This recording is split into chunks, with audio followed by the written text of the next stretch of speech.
katambay, good afternoon. Ang oras natin ngayon ay 3:50 na ng hapon sa petsa na May 23, 2026. So yung mga katambay, konting kwento lang tayo.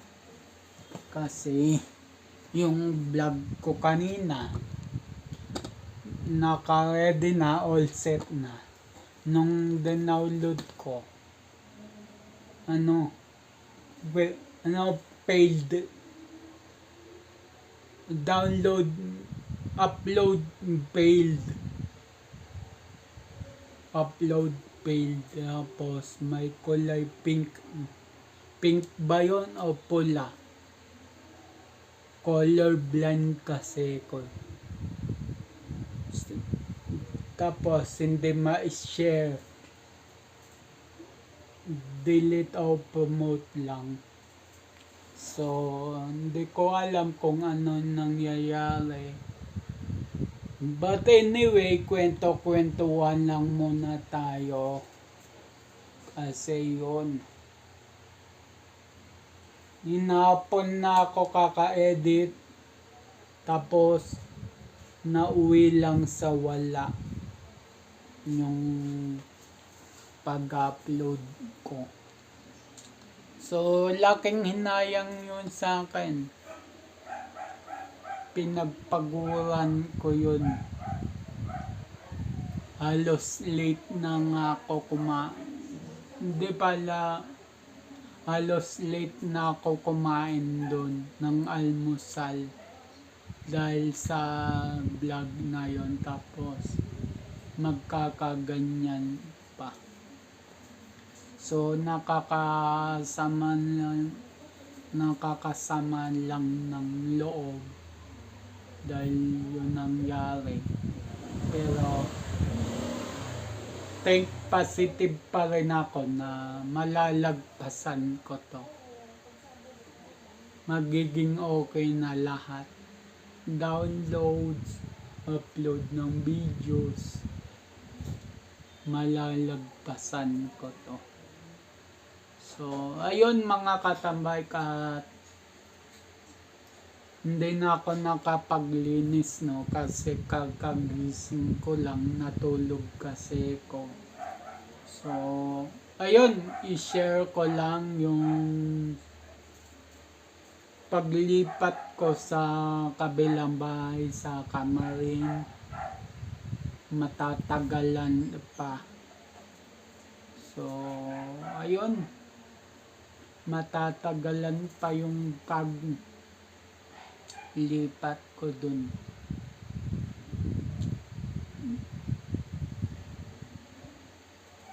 Although, minamadali yung paglipat ko dun.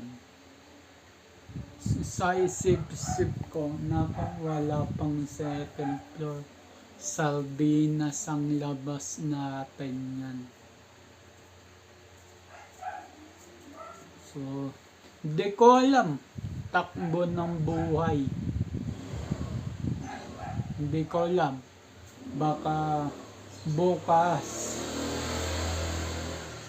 next week, wala na tayong lahat. Mabura na tayo sa mundong ibabaw na to.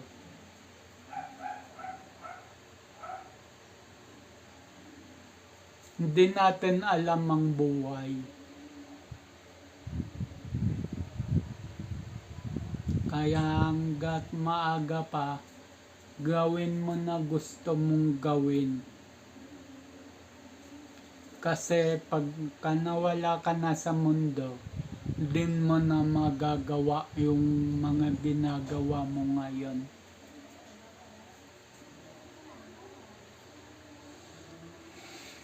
So, ayun mga katambay, at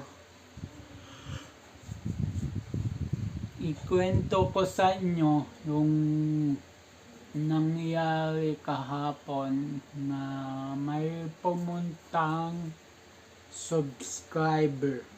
Yan. Na sabi sa akin, Sir Biker kan. Oh, sabi ko, oh, bakit? Nakipag ano pa ako. Ganun ako sa nakakasalubong kong mga subscriber. Nakikipag-shake hands ako. Sabi ko, bakit Pops? Sabi ko. Sabi, may, kumbaga, may issue-shoot daw ako. May ibe-vlog daw ako.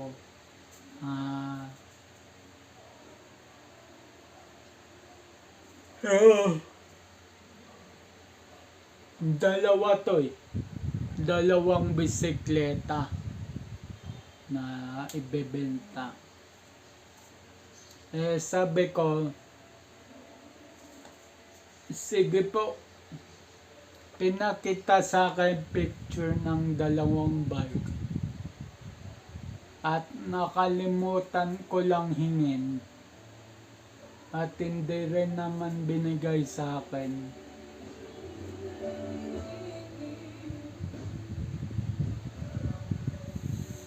So, yun mga katambay, at sa makalawa, sabi ko, Sir, busy pa ako kasi i-chat-chat ko na lang kayo kung kailan ako pwede. Edi, okay. Ayun, nagkasundo na kami na i-chat-chat ko sila muna. Kasi sila din maalis ng bahay nila. So sabi ko, sige, i-chat-chat ko na lang po kayo kung pupunta po ko para i-shoot ng vlog. So yun.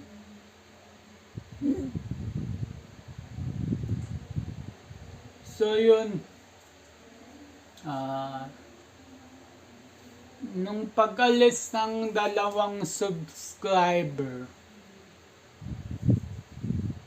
may pumunta sa akin apat na subscriber ko. Nagpa-picture sa akin. Mga babae na nagtatrabaho sa convenience store. Hindi ko na sasabihin kung saan convenience store to. Sabi sa akin, Sir, bakit may ganyan kang uniform ng convenience store?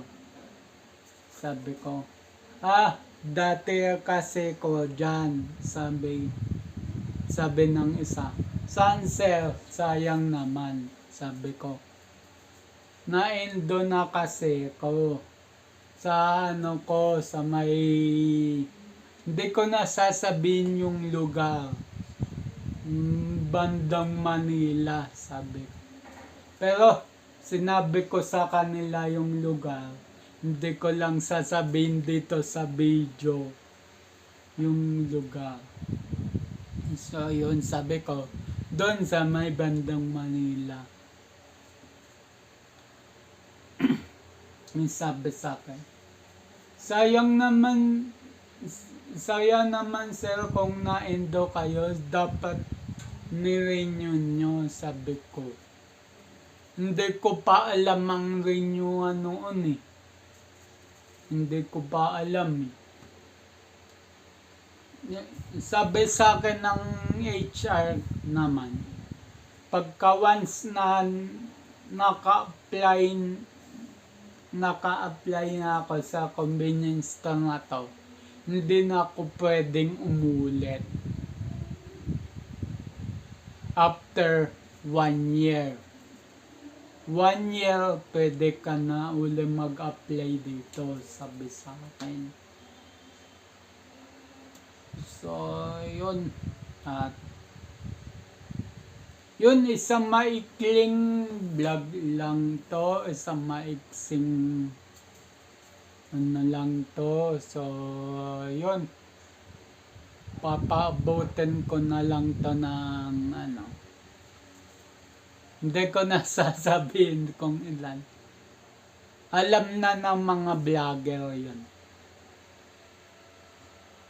Alam na ng mga content creators yun. So yun mga katambek, may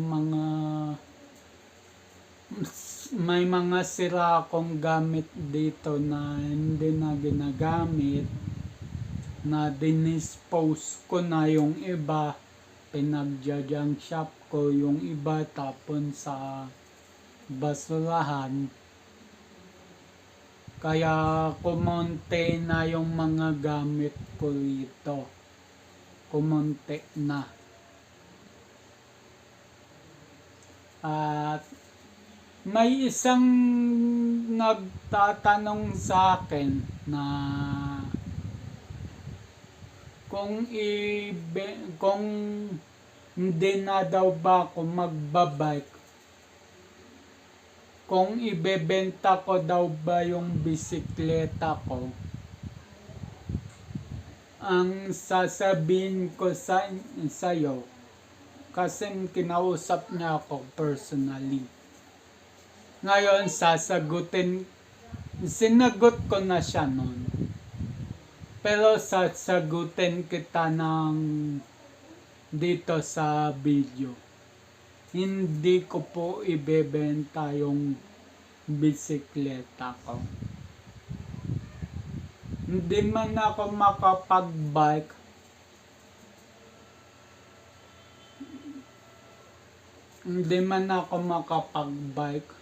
ng malayo, malapit pwede. Yun na lang siguro trabaho niya ngayon kasi napakatanda na ng bisikleta ko na yan, si Black Pogi. Although kaya niya naman lumayo, pero kasi bumili lang akong ulam sa kanto. Naputulan pa ako ng layos. Sabi ko, matanda na to, mukhang ipang display na lang to sa kwarto. Or pagkagising ko, nakikita ko yung bike ko. Uy, ito yung katas ng pinaghirapan ko. Ito yung katas, yung pagkakayod ko sa mga sidelines. Opo, hindi pa ako nagbablog nun. Binubuo ko yung bisikleta. So, ayun.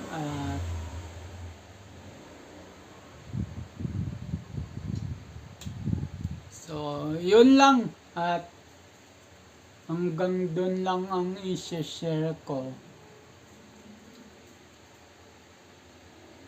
Nga pala, nung nandito ang one for one ng Itbulaga. So goodbye mga kapatid. Nakapag-register na ako yung kahapon nun. And then, nung nandito na yung Itbulaga kinabukasan, nandun naman ako sa bahay ng aking nanay. So, sabi ko, laking hinayang.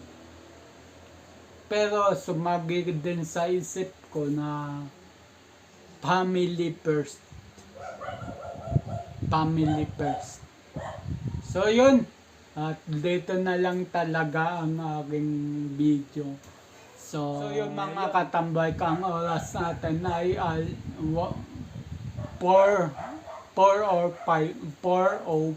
na ng hapon. Sa petsa na May 23, 2026. So yun, abang na lang sa next vlog, next upload. Just always keep safe. God bless and then bye-bye. Matthew 21 verse 22. Pray, believe, receive at Luke 18 verse 1. Always pray and never give up. Yung sa Luke 18 verse 1, always pray and never give up. Lagi kang magdasal, huwag kalimutan magdasal. At kahit ano man sa pagsubok sa buhay, wag natin susukuan, laban lang at iwas sa mga negative vibes. So, ayun at bye-bye at God bless po sa ating lahat. So, yun.